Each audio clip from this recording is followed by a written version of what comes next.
Hello, everyone. Good to be with you again. For those of you that had a chance to join our welcome, I hope that got you energized and excited about all of the sessions we have.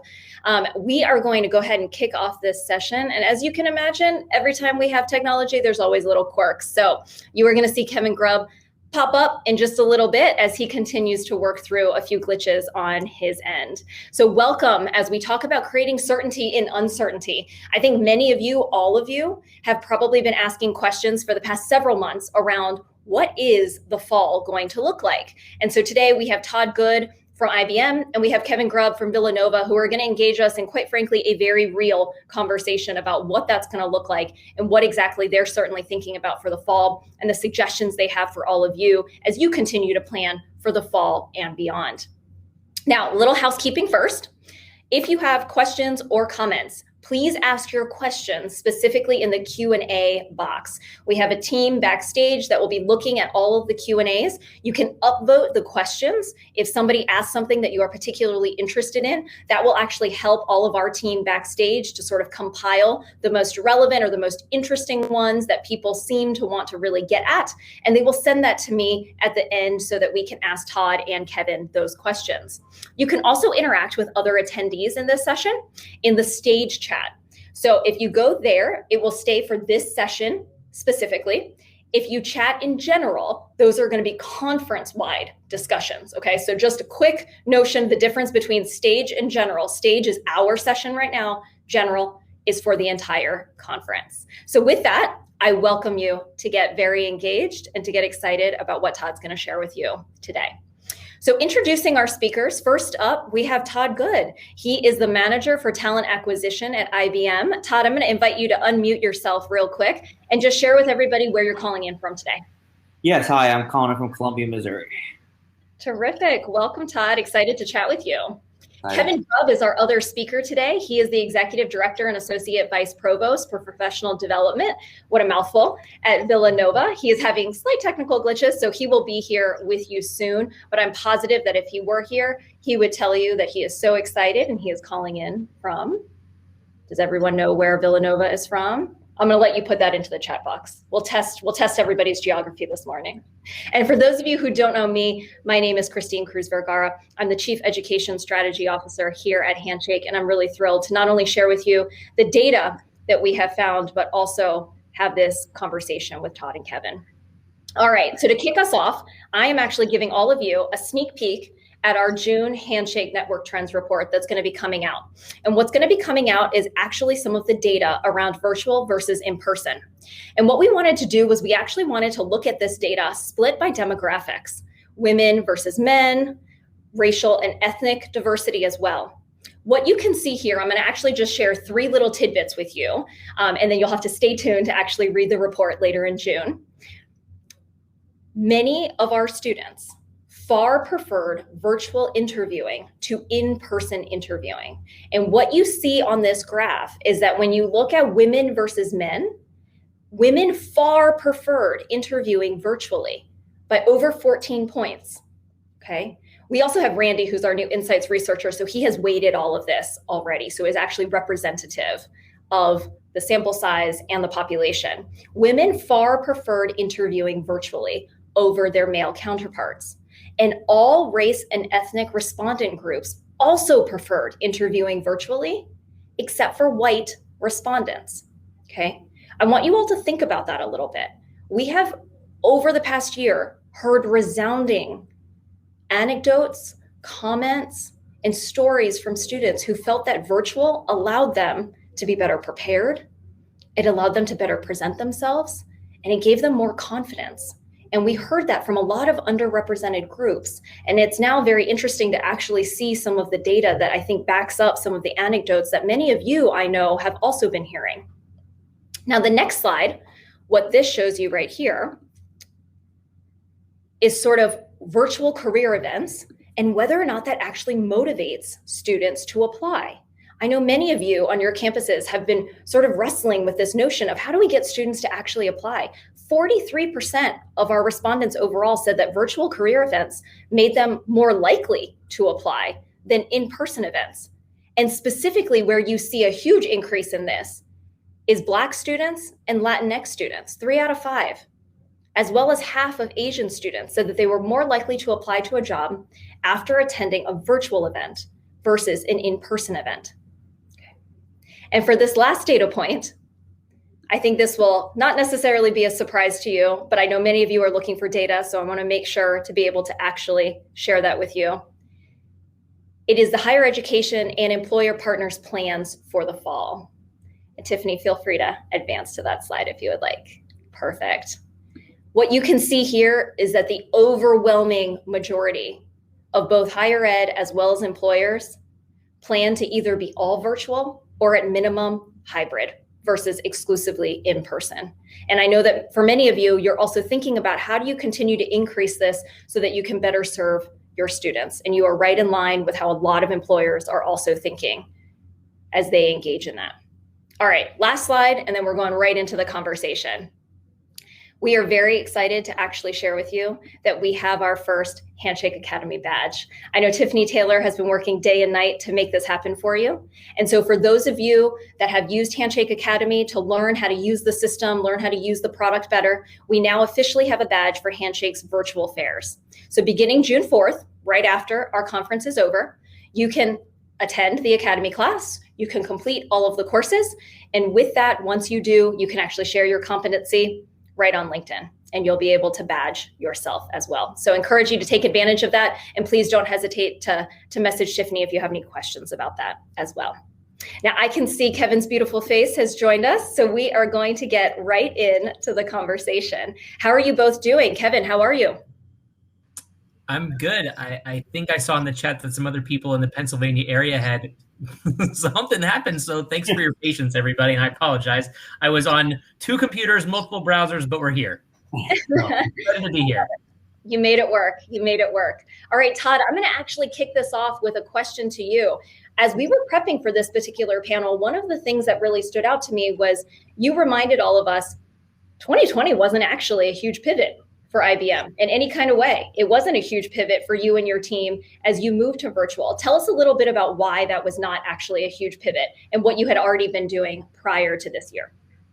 Yeah, so I'm with our partner. We've been a partner with Handshake since 2016-ish. So one of the first early adopters with Handshake. But with that, we were not maximizing the usage on Handshake whatsoever in the first couple of years. So in 2018, we actually stood up a digital recruitment team. So a recruitment team that's separate from our campus recruitment team that just utilized tools like Handshake to expand our overall reach. So we set up a team of 4 early on, and year over year, we've expanded that team and expanded our hiring, and it has been a huge difference in our diversity hiring overall. So going into this year, 2020, where everything was digital, we've already experienced that a couple of years. So it's just now just upskilling our campus team into how our digital team was utilizing Handshake previously. That's awesome. Todd, what was that transition like previous? So I know that before 2020 and the pandemic sort of hit, a lot of schools were not necessarily equipped or quite ready for a lot of virtual recruiting that employers might have already been starting to implement.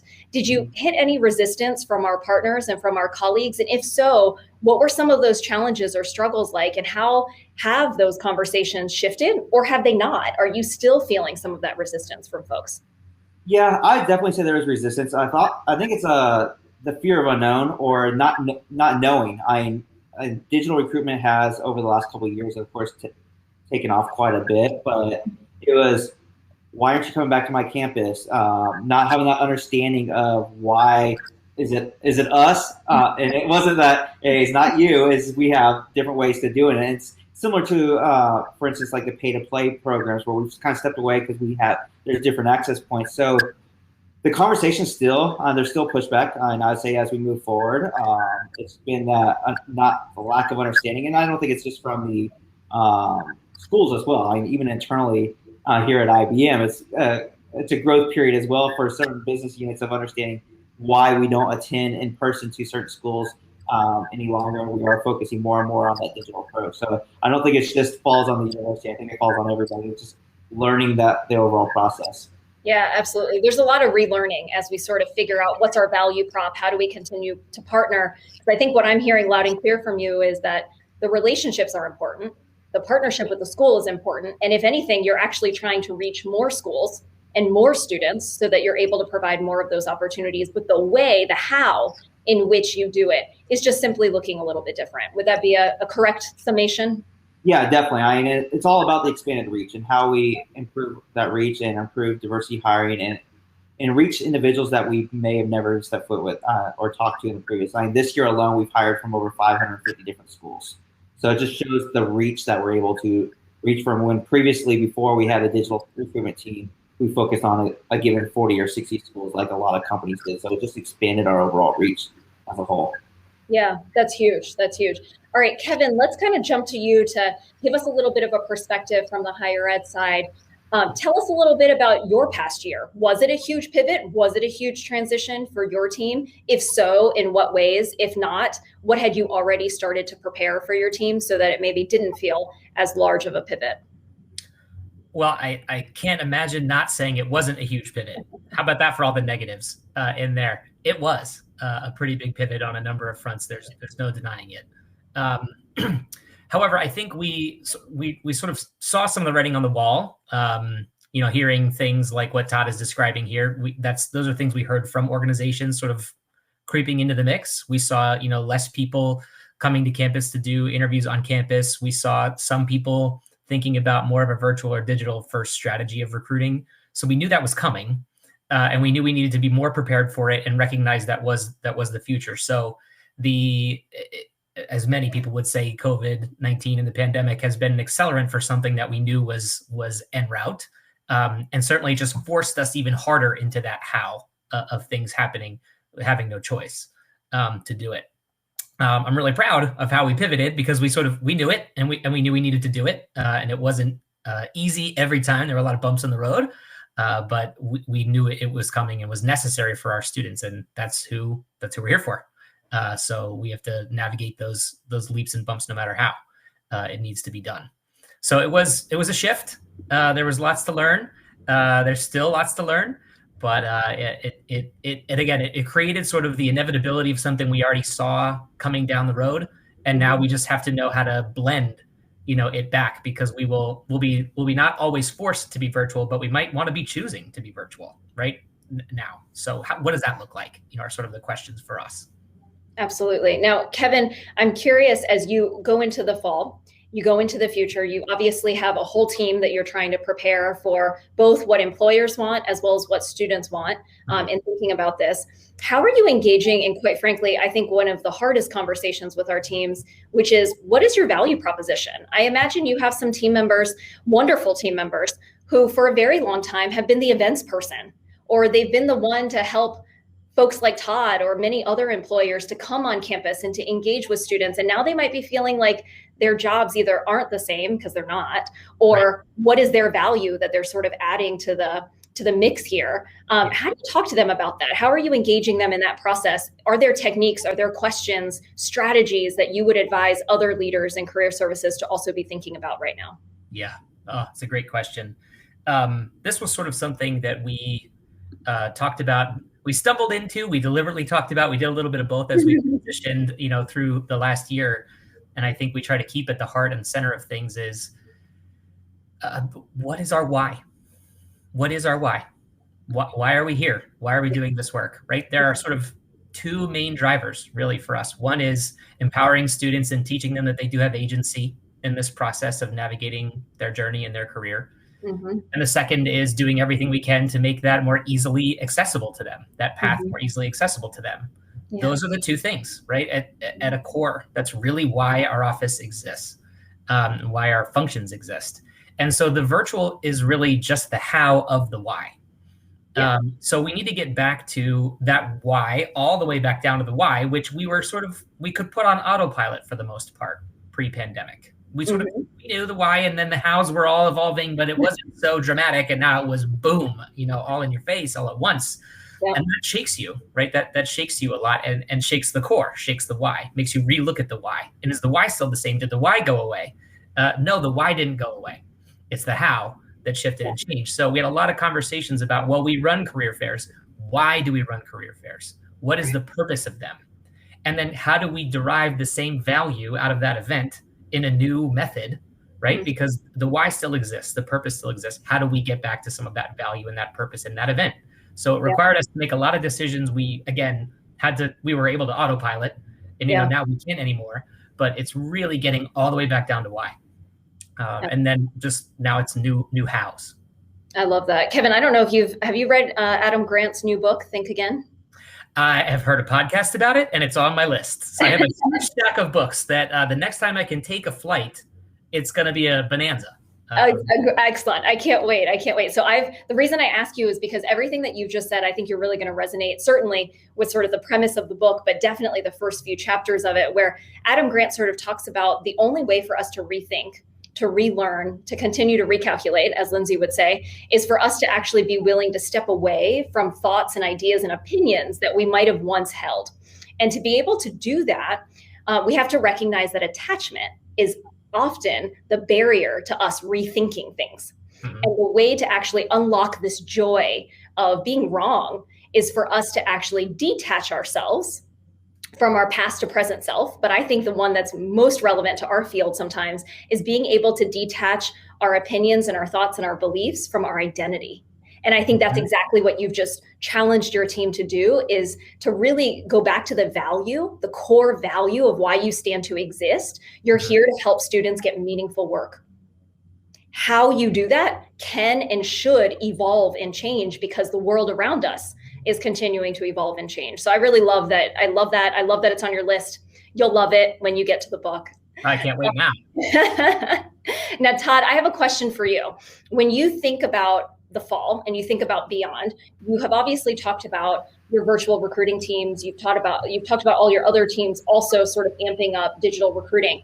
What specifically is remaining virtual versus what might you actually do in person? And what will that look like? And how do you, as an employer, actually make those decisions around what's going to be virtual versus what's going to be in person? Again, I recognize that will evolve and change over time, but at least for right now, how do you make that decision? Yeah, I know a lot of it's dictated by the powers that be above me. So a lot of it will be IBM's corporate policy. And right now, the travel restrictions still have not been lifted internally at IBM for larger type of events. So that's first and foremost is kind of what's driving our overall process. But the success of this past year has driven a lot of our decisions. Even prior to IBM released a lot of that, me and my director worked together as far as kind of dictating that process. And we've already decided fall 2021, we're going virtual. So even my campus recruitment team, they will be still seated like they were previously. They'll still have their attached schools that they normally do attend events with or focus on, because we can split that up between focused schools and also business unit aligned. Mm-hmm. But the success just kind of proved our model. We were already gravitating more and more towards a virtual recruitment team, as like I said, we stood it up a couple of years ago. And every year we've reduced the number of attached schools, or we call them invested schools, or whatever you want to call them, or key schools that we attended. And we were reducing that year over year. It went from 42 years ago to 20 last year. We'll continue to trend downward. But just the success of this year showed we were able to increase our URM hiring by 12% this year, our female hiring by 6% over the previous year, and conclude our hiring a lot earlier in the season than we ever had as well, just because of the reach and how we're able to attract those students. So the success has a lot to dictate it. Why break something that's working really, really well? So there will be some, if IBM releases, we may attend some strategic in-person events, maybe diversity conferences that come about that are in person. I know some are doing hybrid this year, or some regional focus events. Like we may have one we've done in the past. We invited several different schools from Handshake to come to a centralized IBM location, where so we'll invite students with busing them. So we may have some events like this, but I don't see a whole lot of campus activity, at least in the fall. Okay, that's super helpful. Todd, I hope you don't mind. I'm going to put you on the spot and kind of ask sort of the elephant in the room, because I know many of our partners, they worry that when employers are doing more virtual, that they will have a harder time, one, establishing a partnership or a relationship with you. So I think the first question is, how do schools continue to maintain a partnership with you? And then I think the second larger question is, what value do you see career services playing? Right? You've already said at the beginning that you still see them as important, but I think let's actually break that down into how are they important? what are things that you wish they could do, or that they could provide you, or that they could partner with you on, that perhaps wasn't possible before, but you would love if they could figure out how to do it now in this new virtual world, because you still need help. You just need it in a different way. So talk to me a little bit about the value of career services and that partnership. What does that look like in your ideal world? If every single person got off this call today and just did exactly what you wanted, what does that look like? Yeah, as far as establishing the partnership, I'll be completely honest with you. That's something I'm still building. As we've gone digital, I will say I haven't done it perfectly, maintaining or still building those relationships, because yes, we've had our core schools, and that still goes back to those 40 or 60 that I think a lot of companies used to have that process or still do have that process. But when we add the thousands of other schools on Handshake to our overall portfolio, that's where we lack. We haven't been able to establish those new relationships. And I think that's where growth can really take place, not only from IBM, but a lot of companies. As you expand, how do you maintain that growth? And a lot of that goes back to the communication and understanding how they communicate, because a lot of schools don't necessarily understand maybe what IBM or another company actually is recruiting for. Yeah, we may post our jobs, but that understanding, and I think that's where the value of career services has always been, or those partnerships have always been. They advocate for some of these partnerships. So the career services are communicating some of these roles, or understanding to push certain students that may be of value or looking for certain things. I think the real true value of the career services is still with the student. I think Kevin kind of alluded to those relationships with the student and really preparing those students, because there's a lot of students that still don't understand the recruitment process, or how do you get in front of employers. And I think, Christine, on your intro, you said most students only see like 3% of overall jobs. So that visibility, I think, is the main thing, that they can be really that advocate for the student, and that's a win-win for the employers. I mean, more students that are seeing our jobs and they're going to apply. That's a benefit. Maybe it may not be that direct connection with the career service, but their actions are helping out the employers in the long run as well. But yeah, I do feel like there needs to be a better communication path, especially as we move more and more digital. I don't know what that is yet. I mean, honestly, if I did, I probably would have established it already. But it is finding that way that we can communicate our roles a little bit more seamlessly, what our mission is, what we're really trying to drive as far as our engagement of events and so on and so forth, because we do host a lot of our own virtual events. And it's not to exclude the employers. And I think a lot of times they feel that way. It's just we have that direct connection with the students, so there's not that needed interaction. But they can still be a huge advocate and still be a direct connection with all those candidates. And I think that's where I really foresee that kind of moving towards. Because I hired an intern a couple of years ago, and he presented on that thing. I was like, hey, did you hear about us from career services? Like, what's career services? So that was shocking to me, that like there's students out there that don't know what that is. So I think that's where that can expand out further, is like really building those connections with the students. If there's not as much physical events moving forward, they have time now to repurpose, I think what Kevin was saying, repurpose some of their why, and really drive that for the candidate, or for the students, I should say. I love that. Todd, I think you unknowingly have actually touched on a bunch of themes that are actually going to be hit on by different speakers over the course of the next couple of days. So I'm going to recap for the audience, because if I were still in career services, what I heard from you, Todd, is that we have significant value in sort of student preparation and student content. We also have significant value in being essentially your channel marketers on campus. We know our students best. We can also help you to target sort of that profile of students. So I think there are a few takeaways for me. One is that we really do, as career services, need to continue the good fight around embedding career education into the fabric of the institution, finding ways to ensure that we're able to touch as close to 100% of our students, regardless of the size of our team. We need to use technology in different ways so that we might be able to do that, so that we're able to either get students the resources so that they can prepare themselves, or we ourselves and our teams are able to find a way to get content to them in sort of mass numbers. And we can be creative about sort of how that looks, right? I have a little one who's 8 now, but my little nephew who's 18 months is currently visiting me here in San Francisco. And I think one of the things I'm always struck by is one of the ways that he learns a lot of things is actually through mass content, right? Like Sesame Street is mass content. Daniel the Tiger is mass content.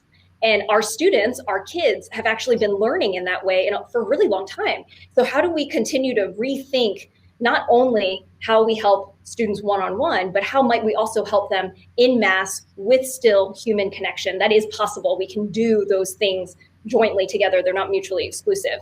And then I think the marketing piece that you're talking about too is a really interesting one.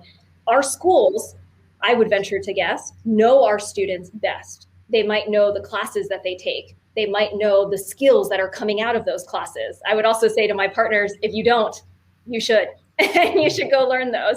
And I know that was a huge push that I had when I was at Wellesley and working with my team as well. As you learn those pieces and you also learn the student organizations, we can actually help employers to better navigate campus or to get in front of the right students or get those students to your events. Because to your point, we don't necessarily have to plan the event anymore. We don't have to coordinate the event. We don't have to reserve the space or the catering, some of those details, but how can we reallocate that time in a way that is super, super valuable? Todd, I'm going to ask you this question, then Kevin, I'm going to go to you for essentially the same question, just from a different vantage point. I know that this is the other elephant in the room, which is our partners have relied for many years on the funding of employers for their revenue stream. And virtual events has hit a lot of our partners in a way that has made it very difficult for them to be able to still bring in the same amount of revenue. So most of them were getting a huge revenue stream, mostly from in-person fairs. Some of them might have had a few other smaller things where they would charge employers, but for the most part, it was fairs. And so, as you are probably familiar, Todd, as many of our partners have switched to virtual fairs, they've dropped a lot of their registration fees, typically by about 50% or so. And so that impacts their bottom line. And this is, as you can tell, our partners are sort of facing multiple fights in multiple areas because they're trying to get advocacy within their institution. They're trying to get more budget. They're trying to get more resources. They're trying to get a seat at the table. They're also trying to function so that they can show their value, their worth, their return on investment so that they can actually get those resources, right? So everything's kind of interconnected. I'm curious, Todd, from an employer's perspective, are you willing to sort of chat with folks around different and unique revenue streams and partnerships where you might still be able to add to the revenue of a career center, but it just might look different. It might not be through a fair anymore. Maybe it's through them helping you get connected to student groups or to classes or marketing or other ways. What does that look like? Has any career center already engaged you in this conversation? If so, how have those conversations gone? And if not, are you open to it? No, I haven't ever been approached by anything like that, but yeah, definitely open to it. I think now, or the environment that we are, thinking outside the box as far as, we were as a company kind of going more and more career fair agnostic even prior to COVID, just because of the large event. There wasn't, everybody we spoke to, only about 5 to 10% were really valuable for or have met the qualifications of our role. So we didn't see the return on investment on it. So we were sort of trending away there, but be more creative, like you said, like getting connected with student groups. That's a focus area, and sometimes it's a difficult area. And then you're paying specific fees to that student organization where maybe the career service partner with those organizations. Also, with these larger events, and I think being more specific, and that's one reasons why we stepped away from career fairs, and it gives opportunity for more funding as well. Not having all campus career fairs because most companies don't have roles that are going to go across all majors. So if you have, I will go to a supply chain career fair for a certain school because we're hiring for supply chain over a general all career fair, because I just don't find the value in a very large career fair. I like to be more specific. It goes with digital sourcing as well, or virtual sourcing. We can drill down to the students that we want to engage with. So the event should be very similar in that concept as well. Very strategic. They don't have to be large. And with virtual, you have opportunity. You can have 100 different events. Honestly, there's probably not much stand-up. I'm just speaking from my perspective as far as standing those up, but they can be more strategic in approach. And I think that's another way to generate revenue.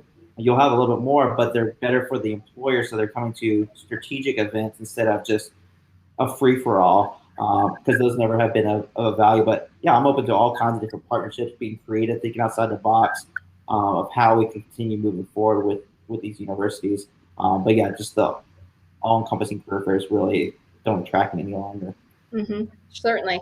All right, Kevin, tell us a little bit from the career services perspective. I know that you're keeping a lot of different considerations in mind. You're obviously trying to make sure all students have access to things. You're thinking about ethical considerations. There are a number of different things that, as career services, we essentially have to also think about in relation to how things are evolving. And I have a really great relationship with Sean at NACE, as well as with David Ong, who's the new incoming president. And I know that they're also in the process of rethinking some of our ethical guidelines and considerations to actually evolve them to where things are going and where the future is headed, because a lot of those haven't been looked at in a really long time, and we need to continue to evolve. So I'm curious, Kevin, from your perspective, how are you thinking about revenue? I know that that's something you also have to pay attention to.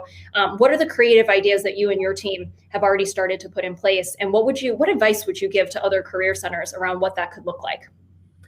Ooh, good question. I want to go back to one thing Todd said before. You mentioned, Todd, there was an intern you had, and you said, did you hear about this through career services? And the intern said, what is that, essentially? Well, I mean, I would lie if I was to tell you that I wouldn't be sad if that was one of my students. But at the same time, I also feel like, great.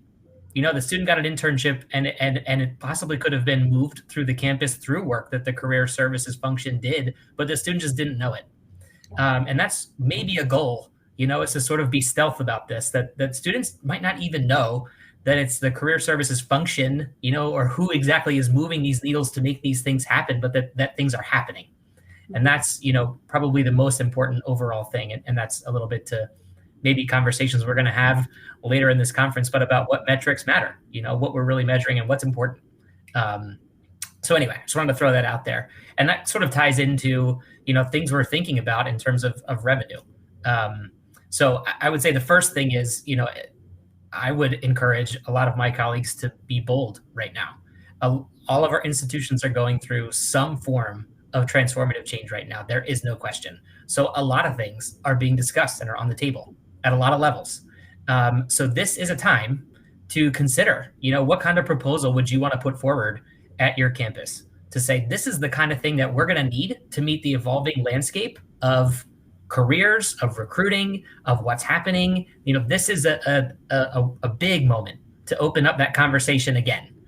Even if you've had a no before, I'll say like maybe it's 10 no's to get to the 11th yes, right? So don't give up on that either.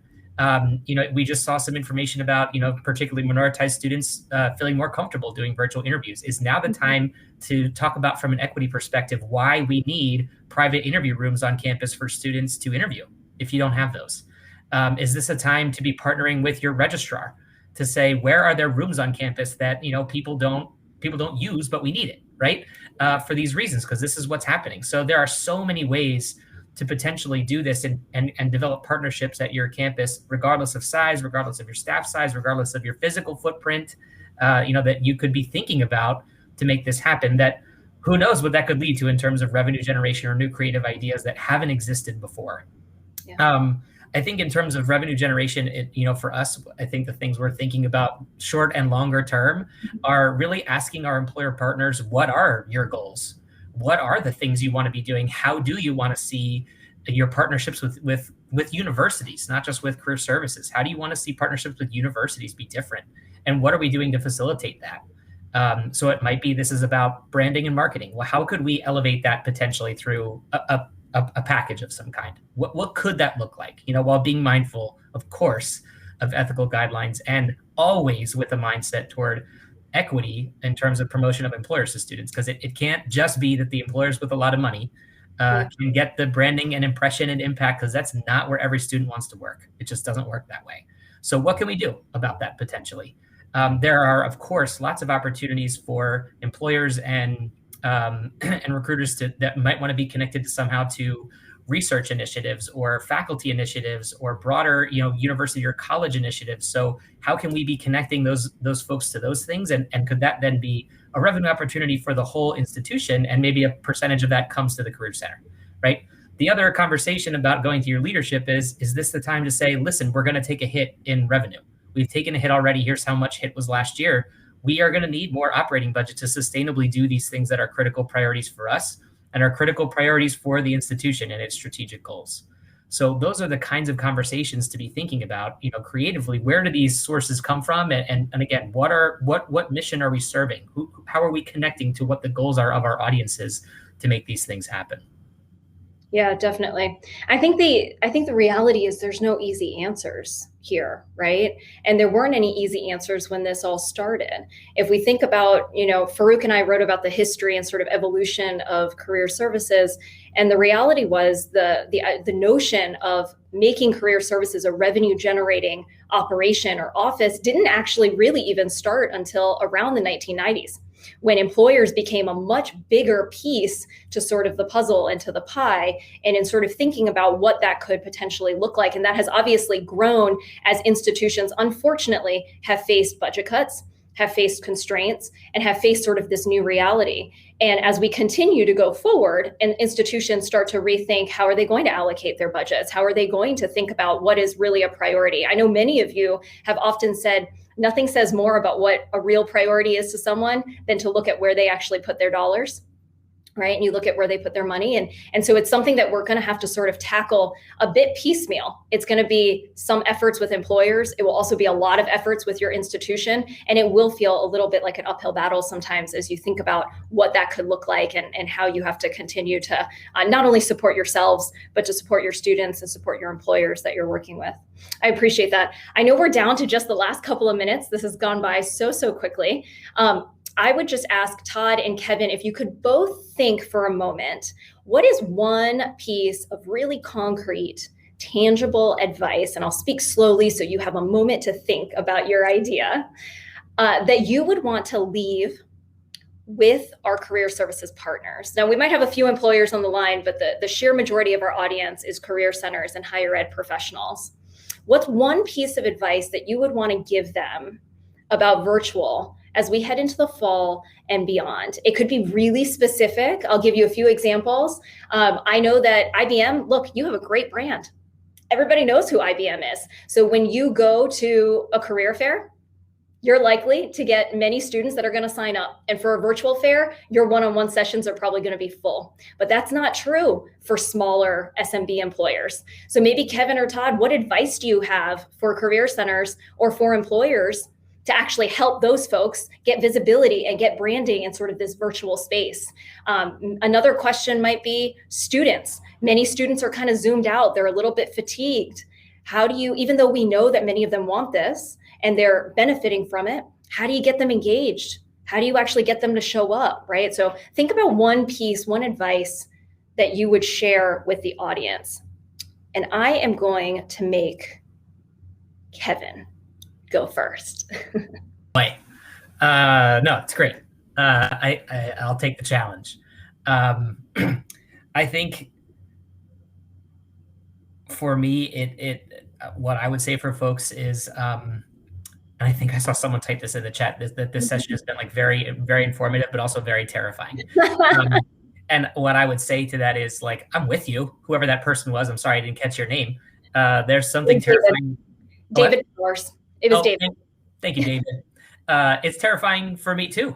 I might seem like I'm the person up here on the panel, so he's got it all together over there. I don't. But the real, what I have learned 100 million times over, it's one of those lessons that I'll keep learning in my life, I think forever, is that everybody who I think has it all together doesn't think they have it all together. And kind of the secret to their success is being willing to be wrong and pivot from it. And to, if you're sinking 80% of your energy into something that's only giving you 20% of return, going, forget it. Like, I got to go to something else. And I can't say there's going to be, here's the silver bullet answer. You should do this event hybrid. You should do this event virtual. You should do this event in person, and have a great day. If I had that, man, I'd be hosting the whole conference by myself. But I don't. So I think what it's really going to be is sort of like slowing ourselves down enough, calming ourselves down enough to stay right here in the present moment with everything that's coming. Because all of these things are going to be, quite ambiguous and unknown to us. We're going to do another year of pretty severe ambiguity, right? And not knowing. So the best thing you can do is figure out how to take care of yourself in all that ambiguity, kind of let go of whatever ego you have. We all have it. I do too. When something doesn't go right, and say, you know what? The best thing I can do is get up, realize that didn't work, and find out the next best thing that I could do and try. And that, being present-minded in that moment, that will be the thing ultimately that takes you through to the finish line and helps you be the most successful in all of this, because you can create some certainty in uncertainty by doing that for yourself. To say, I know I don't know, but I know I'm going to figure it out. And having confidence in that will take you through. Well done. Way to bring that all back, even to the title of your session. And Todd, any last words that you would also? Yeah, I'll just piggyback off what Kevin said. Yeah, being able to pivot, but think outside the box. Honestly, we're now at a stage now. Think of the unknown, what you haven't done. Partner with other schools if that works out for different types of virtual career fairs. Figure out what the employers possibly are doing to utilize data capture tools that benefit the student, to integrate those with your careers. Just do your research and kind of think outside the box of how you can benefit all your different partners, not only from the student perspective, the employer perspective, and how you can maximize your events as well. But just think outside the box. Nothing should be off limits anymore. You really have the freedom now in this virtual world to do a lot of creative things. I love that. Todd, Kevin, thank you so much. I hope for all of you that are still on the line, you have a few great takeaways here. Virtual's here to stay. It's a reality that we are all faced with, and it's one that I think we can really turn to our advantage, not only for ourselves and our employers, but also for our students, most importantly. There's an opportunity to get creative with how we do that. Maybe that's more niche fairs. Maybe it's more smaller fairs that are targeted. Maybe it's smaller events. We have creative ways to think about our revenue, to think about our advocacy, to think about how we continue to position ourselves as we head into the future. And most importantly, recognize that whatever we create today will likely look different in a year or in 18 months or in 2 years. And that is okay. And that is normal because the world around us is continuing to change and we must too. So with that, thank you so much. Please enjoy your break and I will see you at the next session. Thank you all.